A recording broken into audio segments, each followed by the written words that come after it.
Hello everyone, welcome back to Overcharge Games. Today what we're going to be doing is ranking all the survivors and killers in Forsaken. We're going to start with actually the killers first, then go to survivors. As for the and also something before we start, I want to mention that you're probably not going to agree with a lot of what I say because what I found is that Forsaken is one of those balanced games because all the survivors and killers, the ones you like the most, come down to mostly your opinion. And also I've seen good people use all these characters and win consistently. So they're not the ones I put down like towards the bottom of the list are not bad. Just that I don't personally like their playstyle as much as some other people's.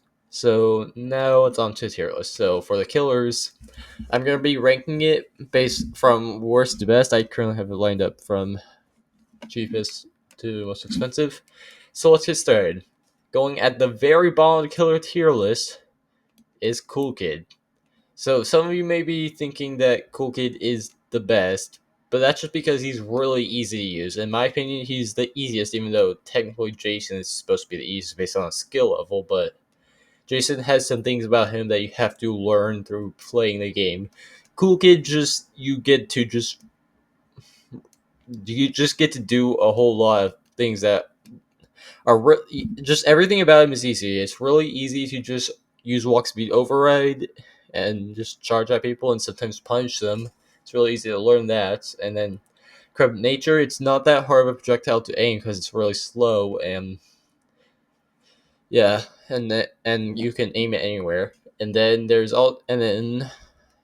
his minions are very good at applying pressure that does not rely on you actually applying said pressure. So he's really good if you're a starter person, but I found that I no longer feel threatened by anybody who plays Cool Kid, even like Milestone 4 Cool Kids, because it's just that like he just doesn't do a whole lot. He is more of just being there than actually being a threat. So because like the most damaging move he has is his walk speed override, but that is extremely easy to dodge, especially with the new update where it takes a couple seconds to wind. It takes like a half second to wind up, which just gives you just enough time to dodge it.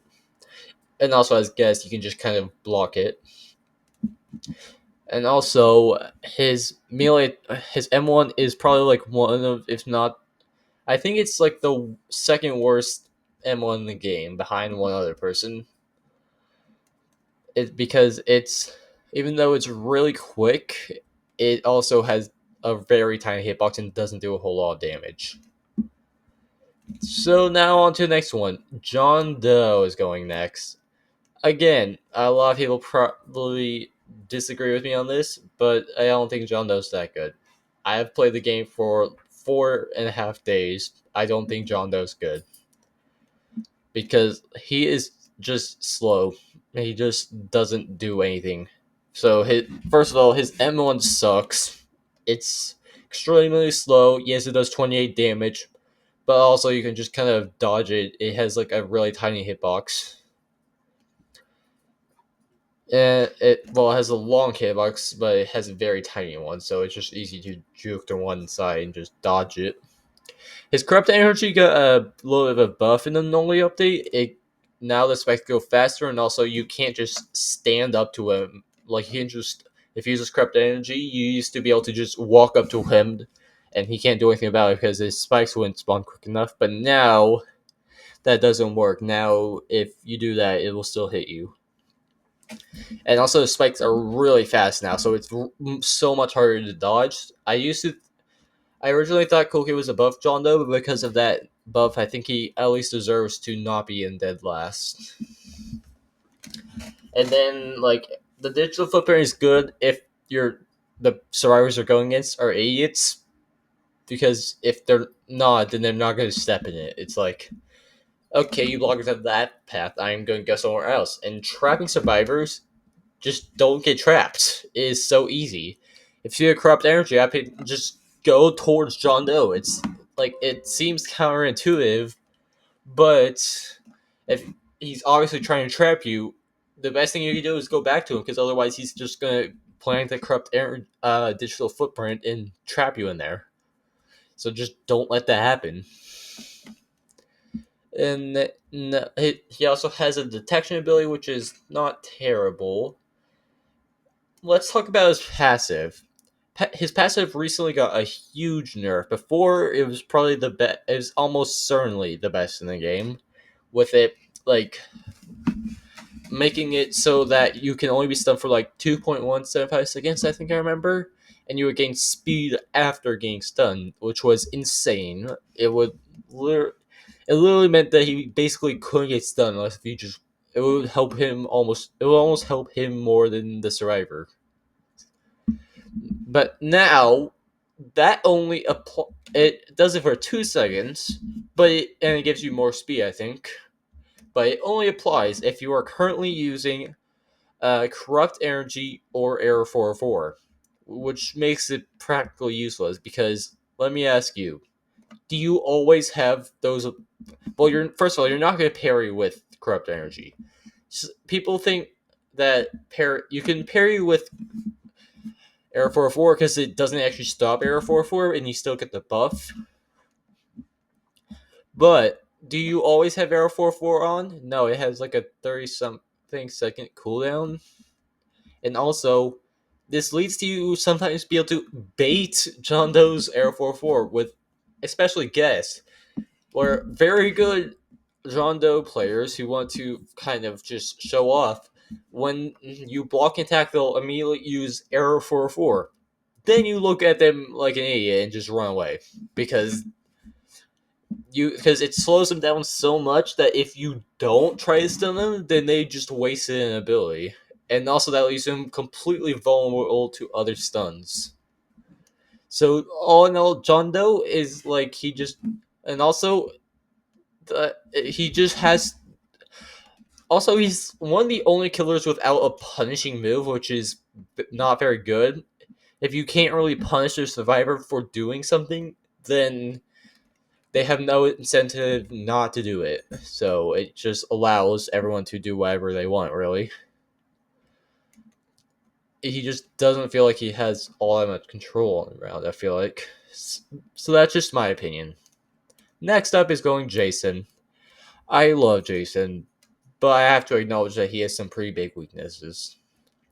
Jason is definitely the best if the survivors are not running away. Like, if they are, like, not actively trying to basically be across the map, then Jason's just going to destroy them, because his attacks, he has a punishing move which is really good. He has probably one of the best M1s in the game, with a very quick wind up, and even though it deals 20 damage, it does I think about 28 over time with the bleeding, which makes it actually one of the more damaging M1s, even if it can't kill them. And finally, and also there's the Behead, which can inflict helpless or just completely skip the kill animation entirely. And then finally, his raging pace actually allows him to catch up to survivors real easily. There's just one problem with him. It's that he has only melee abilities. So as a survivor, if you're going against Jason, if you're going against a good Jason, you can try kind of just hide on the other side of the map. Like, Jason does really good against a bunch of people who are aggressive and trying to just stun him, but because he has a lot of melee abilities and punching abilities. But when it comes to but if the survivors are just running, he can't do much about it. Yes, he can use Raging Pace to regain stamina, but it's more effective in a chase than it is to cross a map. So he just kind of has a problem with that. But still, I would highly recommend trying to get into level 100, because he is a really good killer, especially in public lobbies. He just kind of, because people don't know all this in public lobby. Most of them are noobs. So next killer is Noli. I think Noli is really good. He obviously came. If you don't know, he came in the most recent update. I think he's really good, but he has one real weakness. Here's what I found with Noli. He punishes people who try to play in isolation, because you just can't outrun him. he has an ability that can cross the map and another ability that can teleport across the map. So it's just impossible. So you have to fight back in some way, and best way to do that is team up because like if you team up and you just kind of protect everyone who is getting chased by Noli, then Noli kind of loses a lot of his power. His abilities are really good if the team is separated, but if the team is well coordinated, he just has to hope that like the hallucinations mess them up or something because it's really hard to target someone when the team is actually actively trying to make sure you don't target them. And that kind of brings out his main weakness, which is that he just doesn't deal a lot of damage. The most damage, his N1 is actually one of the least damaging moves in the game. N1's in the game because even though Jason and 1X is deal 20 damage, they both deal a lot more over time. And also 1X is stacks damage. So his M1 is probably the worst in the game. And then when it comes to his abilities, his Nova deals 15 damage, and his start. No, that's not the name anymore. It's Void Rush. It deals 10 damage at first, or 30 if they're hallucination too. But it on and so if you hit someone twice, it does the slam down to deal 30 damage, which is a lot. But if someone is dumb enough to get hit by your Void Rush twice in a span of a couple seconds, then either A, they don't have a lot of experience with Noli, or B, they're just idiots because if you get hit by Noli, you'll generally know just, hey, I should go hide behind a wall. Now, I would like to mention, if it's a very thin wall, don't stand right next to it because Noli can attack through walls. But still, just go out of the line of sight of Noli, so he just can't do that. So a lot of his abilities just don't deal a lot of damage. And so even though if the team is playing in isolation, you just always win because they can't outrun you. But the team is playing against you, it becomes a little bit more fair. So I think he deserves a spot in A tier because he is very good, but he has a pretty big weakness.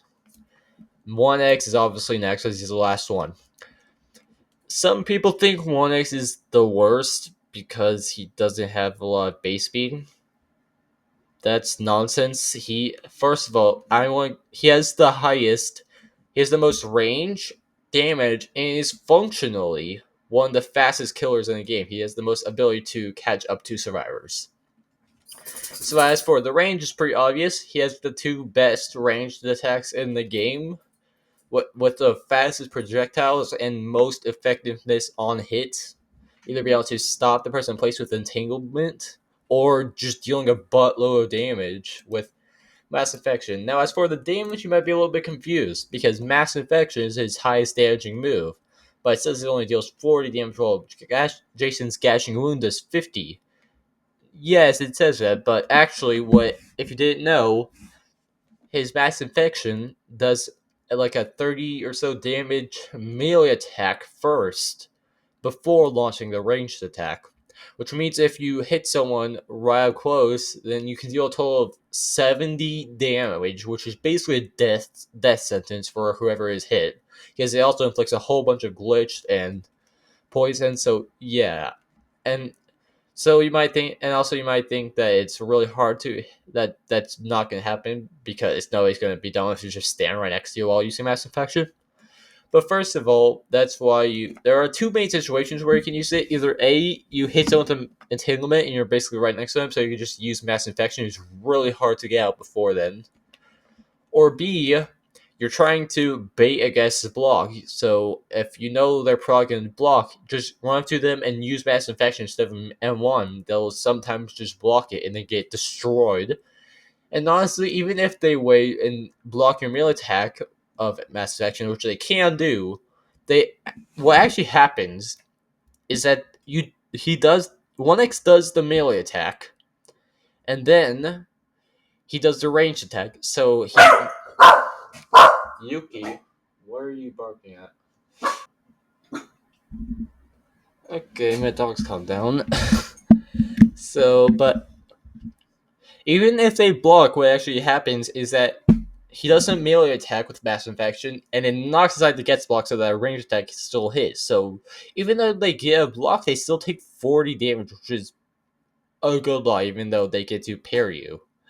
I don't think it's very fair to just say, okay, you get to punch me, and I get to half kill you. It doesn't seem like a very fair deal. Now, as for the him being functionally the fastest killer in the game, you might be very confused because he has the lowest base speed in the game. How can that be possible? Well, three of his abilities basically make it impossible to outrun him. His entanglement, first of all, if it hits, it stops him in place, and it's not hard to hit. You just have to know when to use it, and I can't honestly give you any tips with this. You just have to learn the speed of the projectiles and learn when is the best time to use them. And then with unstable eye, it's very simple. You just gain speed, so it's free, and it has a very short wind up, so you get to just catch up to survivors with your increased speed. Then finally, his Rejuvenate the Run. So his Rejuvenate the Run makes it basically he revives all the dead survivors into zombies, basically, or just run. And what you can do is you can kill them for speed, or they can just attack the survivors if they're too dumb to move. It used to be extremely broken because what it did before was the speed would stack, so you could get up to like speed 3 for 10 seconds, which is just broken, and it makes so that every LMS 1x always wins because you can't outrun someone's speed 3 for 10 seconds. But now it caps out at speed 1, which is not obviously not as good, but it's still not terrible. It still gives you a pretty big advantage, and it makes you generally faster than all the other killers with speed 1. Uh, And so, all in all, he just doesn't have any real weaknesses. His projectiles, a lot of people think that it's really easy to dodge, but I think it's just that you have. He's 4-star difficulty for a reason. That's because you have to learn to aim the projectiles and know when to use them. You just have, if you do that, then you will hit a lot more with your projectiles. And then also, so it's not as dependent on the survivors as it is with something like Walk Speed Override or Gashing Wound. So I just think he's the best. You can disagree with me. I told you I started a video. We all have our own opinions. So that's all the killers. Now I'm going to go into the survivors. Okay, so on to the survivors tier list. I'll be ranking them from left to right, which is from how they are displayed from left to right in the inventory and shop. So, first one is Elliot. He is going in S tier. This is something I found that is very consistent across most survivor tier lists because Elliot is just a really good survivor. He is very good for support, with being the best healer in the game by far. Being able to heal, like, I don't know, like, I can't remember. It's like 30 or 40 per pizza, but it can also increase as you do more generators. So it's just really, he's just really good. And also he has his Rush Hour, which is really powerful. You gain, well, it's not really powerful. You gain speed 2 for like 3 seconds. And it's not awful, but it doesn't give you as much as obviously like a stun or something. But it still allows you to survive pretty well. And if you're playing as Nelly, you shouldn't. You want to generally keep your distance from the killer, so they can't target you. Because if you're able to stay alive for the entire time, then nobody should die because you have such insane healing that you can support like an entire team with one Elliot, basically. Not actually, you probably would need multiple, but it's like very good. He's very good. Okay, on to the next survivor, Noob, going at the top of B tier. Also, how it's gonna work is left it most is the top, right most is the bottom. So when this go, I'll add another person. This is gonna be the LH at the bottom of S tier because there's 1% I think he's better, but we'll get to that.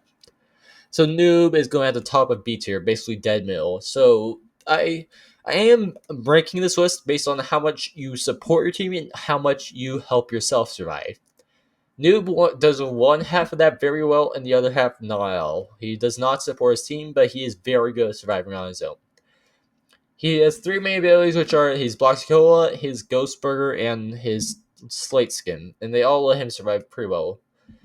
First of all, is Bloxicola. A lot of people think it's just a worse version of the regular Bloxicola, which is still kind of true, but it's not that simple. First of all, it takes like 2.5 seconds to drink the normal Bloxicola, while it only takes 1.5 seconds to drink Noobs. So, and but as a lot of people stated, the regular Bloxicola gives speed 2 for like 10 seconds, while this gives you speed 1. So yeah, it's probably not as good as the Bloxicola, but it's better for certain situations. And then it allows him to keep his distance generally from the killer. And the ability that allows him to keep his distance is his Ghost Burger. It makes him invisible and undetectable for I can't remember how long, but it's really good if you just want to stay away from the killer, or if you want to do a generator. Or you can also use Slate Scan while doing a generator, although I wouldn't recommend this because, well, actually, yeah, that's right. They did make it so that you don't have a limited amount of Slate Skin anymore. So that is a pretty valid strategy because there aren't many other situations. So yes, his Slate Skin his Ghost Burger, it makes him invisible and undetectable, which means that minions can't find you and the killer can't see you with his detection ability. And then the Slate Skin potion makes it so that you have extra health, which is called Overheal in the game, which basically makes it so that you are all but invincible. There are only a couple attacks in the game that can really rip through his Slate Skin, which is uh, 1X's Mass Infection, which does 70 damage, which is absolutely insane. So basically, one shot to Slate Skin and more. Every other move in the game just doesn't really do that. Jason is really use so he this used to be a not very good ability, except for one situation, which was at the very very end of last minute standing. You would use it to basically guarantee a victory, unless if the person is able to rip through your Slate Skin, which is extremely difficult, and also gives you a speed bonus. And that was because you just had it for 6 seconds and that's it. So the killer would just wait for 6 seconds, then count down. And certain killers would just set up their abilities like 1X, or especially Jason. Jason was really good at just punishing him for using Slate Skin because he would use it at the very end of Slate Skin. And because it did multiple hits, it would deal at least like 30 damage or so, sometimes 40. And yeah, so but now they made it so that you can deactivate it whenever you want, which made it much less predictable. So now Jason doesn't do as good against that, and also it's a little bit harder for 1X to do it, but he can still kind of just mass infection him and just destroy the Slate Skin. So all in all, he's really good. He's a really good survivalist, but he doesn't do much to help his team, so I'm putting it in B's here. Next is Shaletsky, going in the top of A tier. Shaletsky is really good. He has like one of the his stun is not the best, but it's not actually too hard to hit if the killer is locked in on you. You can hide behind corners to just punch people who don't respect the corners, and then you can also just run the way of a chase and just slash and hope that you hit them. Or if you're currently being chased, you can slash while looking away and then use shift lock to look towards him and hopefully hit him.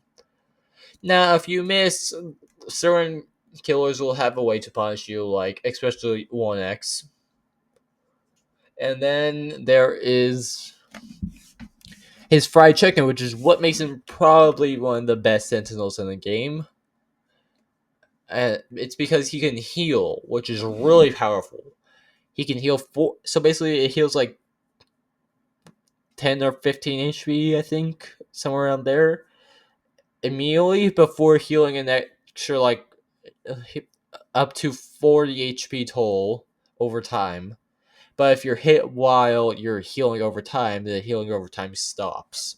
So you can use it when you've run away to just heal all the way up, basically.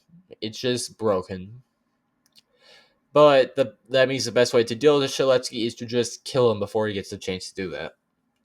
Which is easier said than done if you have a good team, but if the Shaletsky is all alone, then it's obviously really easy.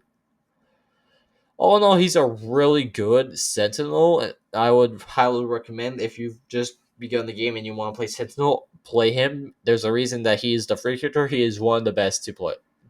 He's one of the best and easiest to play. Next up is Guest. He is going at the top of C tier. Guest, what I found Guest is that if you're not good, he sucks. If you're good, he's fine. It's really, really hard to get a block, and it's just not as worth it compared to someone like Shaletsky who can stun whenever he wants, as long as healing whenever he wants. Guest has an additional 15 HP, which doesn't really matter most of the time. It sometimes does, like, with, like, Cool Kid or some people, but, like, I think it gives them you, like, an extra M1 to survive, but it's, like, okay. And then his block, which is the foundation of Guest, is really hard to get. You have to. So the only two kills I found that it is viable to use Guest against is John Doe and Noi, because their attacks are really slow and easy to see. So it's easy to do it in counter. Every single other killer game, Jace, especially Jason and Cool Kid, are very hard to see or react to, or basically with Cool Kid, basically impossible. So with those people, you have to kind of predict when they're gonna hit, which is kind of hard. Sometimes, so like if Jason's using Gathering Rune, you can run in and block and get 3 hits. With I don't know why I just blinked out, but with 1x you can try to get hit by melee attack with the max infection, but I mentioned that this is not a very good idea. You take like 50 damage or so from it, but you still get a block if you want. And when Koke is using a Wasp Override, it's just a free block. If he's running towards you, you just block and you get it. And after you block, you get a punch, which is a stun. If you punch within the first second, then it stuns for like 3.5 seconds, I think, and has a very short windup. If you punch within any time else, then it just stuns for like 2 seconds and has a much longer windup.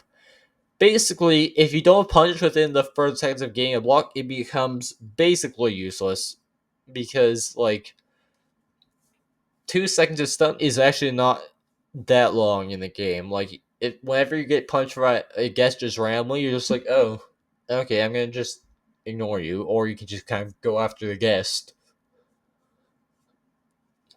because it just isn't like the point of stun is to let the survivor escape with the amount of time the killer is stunned, but that's not what you get with the guess regular punch. It just that isn't what happened.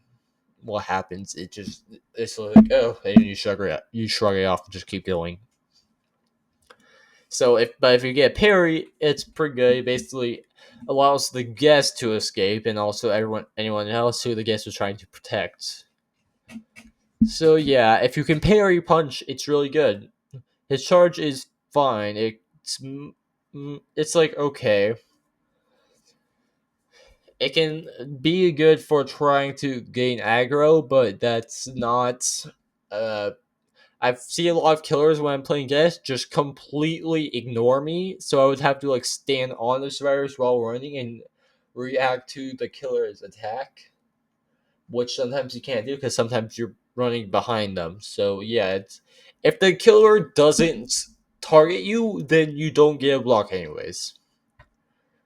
So yeah, he's okay, but like he's really hard to use and doesn't have that much actual like he isn't all that great even if you know how to use him.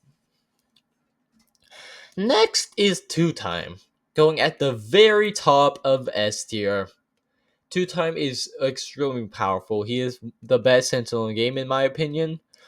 He can stun and heal like Shalutki, except for it's like on steroids because like so going over his abilities, his rich so his oblation.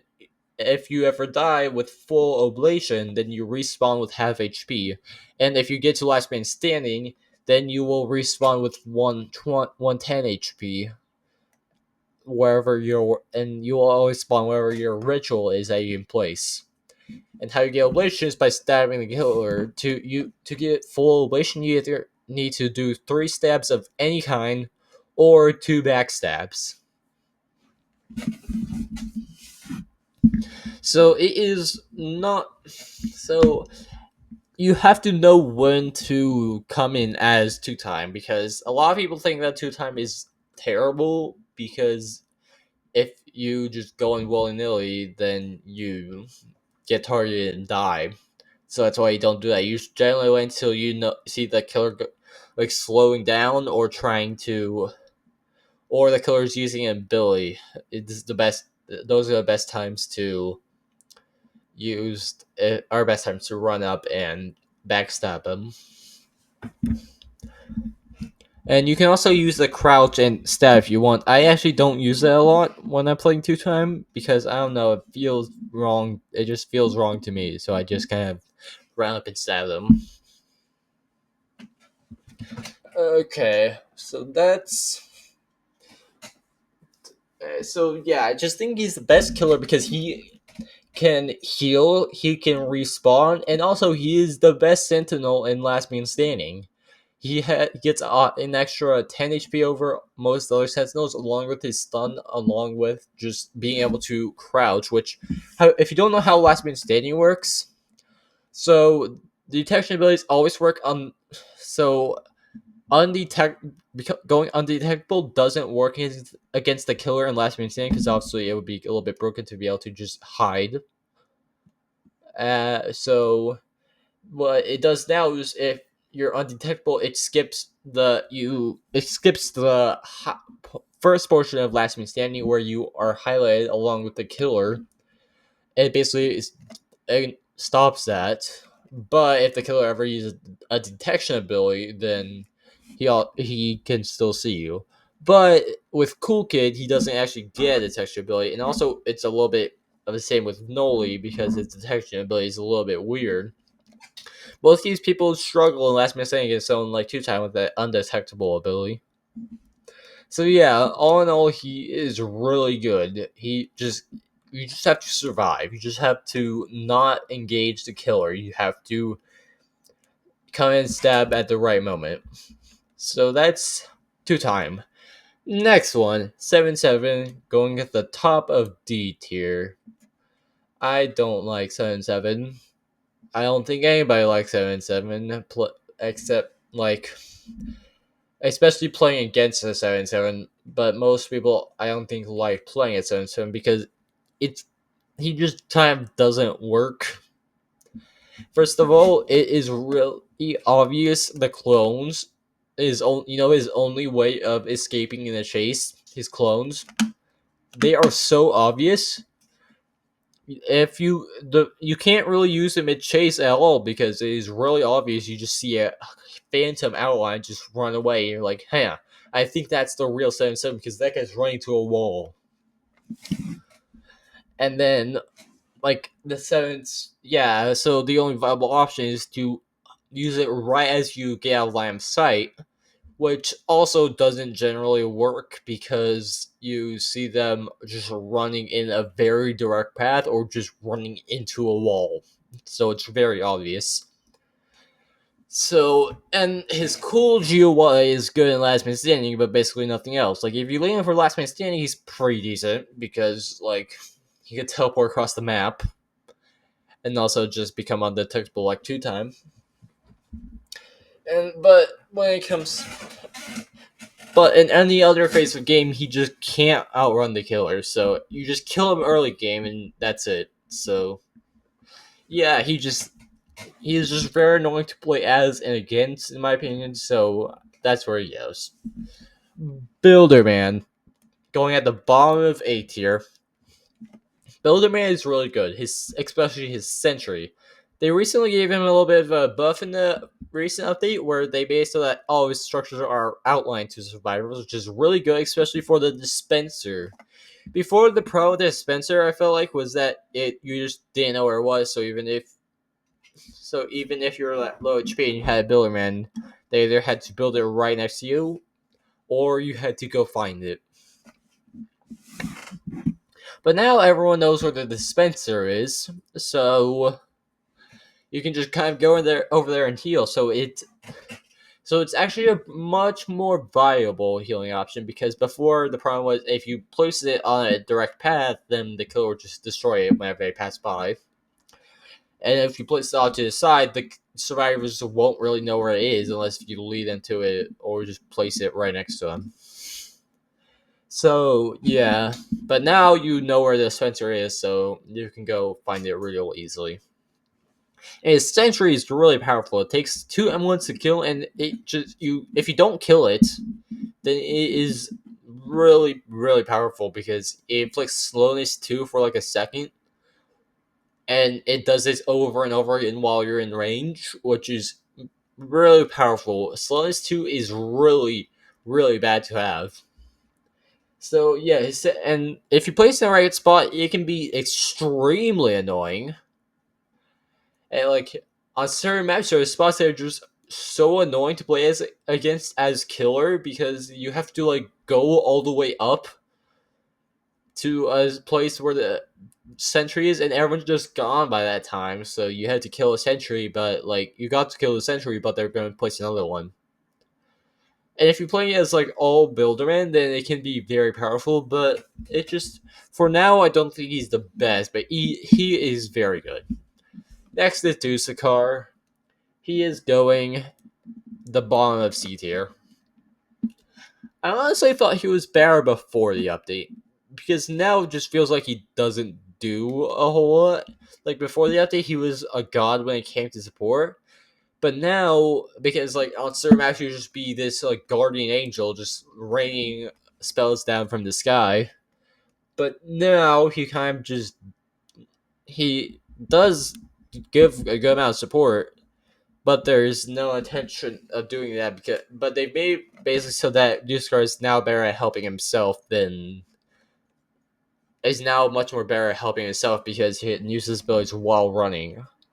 So he is as dependent on his team, but he also doesn't provide as much support for the team as he did before because a lot of his abilities got nerfed alongside this. So he's not terrible. A lot of people think he's just the worst, but he's not terrible. There's a reason you don't see a lot of people playing this in the lobby because it just that like when it comes to support like an Elliot Builderman or like what Elliot or Builderman is just generally better. Now for Tef going at the very bottom. Tef is just not good in my opinion. Like all of his straps are as good as useless. First of all, his tripwire you just try punching it or slashing it, it's gone. Like it doesn't do anything. Then when it comes to the trip mine, it is really annoying because even if you don't punch it, then it inflicts helpless on you. But even if you do punch it, it inflicts subspace. Except for if you don't know, you can actually turn off epilepsy mode, and it becomes just fine. Like this may seem counterintuitive because you generally want epilepsy mode on because again, if you don't go against a 1x, then you're every time you are hit, you'll just not be able to see anything. But what if you know you're the killer and you know there's a tap on the team, you can turn off epilepsy mode, and then you can turn off epilepsy mode, and that instead of darkening your screen to basically pitch blackness, it just becomes a slight purple hue, which is really easy to see through. So basically, his abilities become useless. His abilities are just useless. Like sometimes it there are some trip mine placements that can be a little bit annoying. Like if they place it just around the corner, you can maybe not have enough time to react. But even then, it's like, oh, I got hit by his trip mine. Oh no, I'm gonna just keep chasing the guy until I can get my abilities back, because you don't really care. It doesn't slow you down at all, really. You just kind of keep chasing them until effects are gone, and then nothing happened. So all in all, he's definitely, like, in my opinion, the worst support, and he just doesn't provide a lot. Even 7-7 has a job of just surviving every last minute standing with his insane teleportation. Taft just doesn't do anything. Next is Chance.